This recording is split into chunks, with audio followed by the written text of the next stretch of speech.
일곱째 날입니다. 일곱째 날의 주제는 슬퍼하는 사람들 위로받을 것이다 입니다. 우리는 살아가면서 죽음을 경험하게 됩니다. 안 죽는 것은 없습니다. 세상의 모든 것은 죽음을 겪을 수밖에 없습니다. 집회서 8장 7절에서는 죽음에 대해 이렇게 말합니다.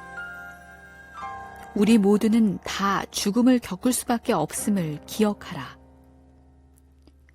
또한 지혜서 7장 6절에서는 이렇게 말합니다. 인생의 시작과 죽음은 모든 사람에게 똑같다. 결국 아무도 죽음이라는 것을 피할 수 없다고 말합니다. 그러면 죽음은 우리들에게 무엇을 의미하는 것일까요? 하느님으로 향하는 인간이 꼭 거쳐가야 할 관문일까요? 아니면 고통스러운 이 세상을 떠날 수 있는 유일한 통로일까요? 아니면 무엇일까요? 집회서 22장 11절에서 12절에서는 이렇게 말합니다. 죽은 사람을 위해서 눈물을 흘려라. 빛을 떠났기 때문이다. 어리석은 자를 위해서 눈물을 흘려라. 슬기를 잃었기 때문이다. 죽은 사람을 위한 슬픔은 덜해도 좋다. 그는 안식을 취하고 있다. 그러나 어리석은 자에게는 삶이 죽음보다 더 슬픈 것이다. 죽은 사람을 위한 애도는 7일이면 되지만 어리석은 자와 악인의 일생은 모든 날이 초상날이다. 집회서에서는 죽음은 우리 살아있는 사람들이 이미 세상을 떠난 사람을 더 이상 보지 못한다는 슬픔에 잠겨 눈물을 흘리지만 그는 하느님 안에서 안식을 취하고 있다고 말합니다. 오히려 어리석은 자와 악인의 모든 삶의 나날이 초상이라고 합니다. 하지만 우리가 실제로 죽음을 맞이하게 되면 우리는 슬픔에 빠지고 힘들어합니다. 우리가 이제껏 사랑했던 사람을 더 이상 이 땅에서 보지 못하기 때문입니다. 사랑하는 사람을 잃어버리는 것보다 더 슬픈 일은 없습니다. 그렇기 때문에 죽음은 우리에게 있어 가장 힘들고 어려운 것입니다. 슬픔과 괴로움, 고통, 그리고 죽음.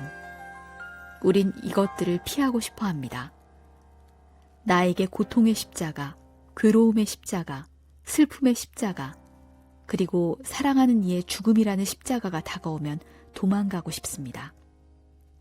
때로는 이 슬픔을 잊기 위해서 술을 마시기도 하고 텔레비전에 드라마를 보기도 하고 또 다른 것에 빠지기도 합니다. 슬픔을 잊기 위해서 말입니다. 세상은 우리에게 말합니다. 슬픔은 안 좋은 거야. 괴로움, 고통은 안 좋은 거야 라고 말합니다. 그리고 우리에게 오락, 재미, 기분 전환, 여가가 너에게 필요하다고 말합니다. 사실 그렇게 느껴집니다.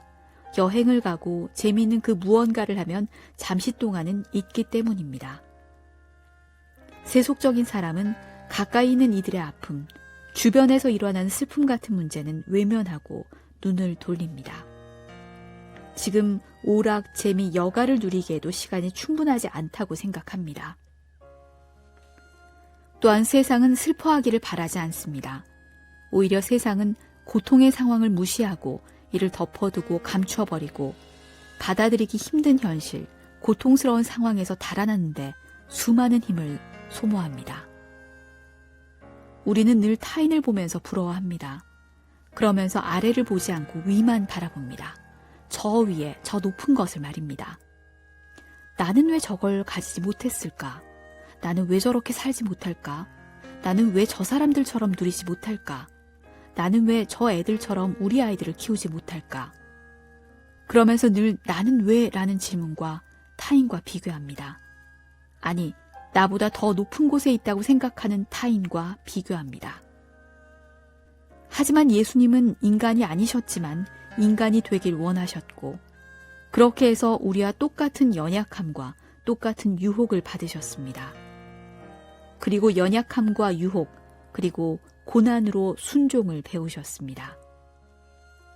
우리 인간과의 다름이 아니라 우리 인간과의 같음을 선택하셨습니다. 위에서 더 높은 위를 보시는 것이 아니라 낮음에서 더 낮음을 선택하십니다. 우리가 어느 곳에 가든 어떤 삶의 자리에 가든지 십자가가 없을 수는 없습니다.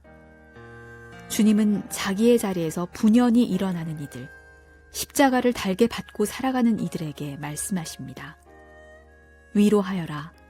슬퍼하는 모든 사람을 위로하여라.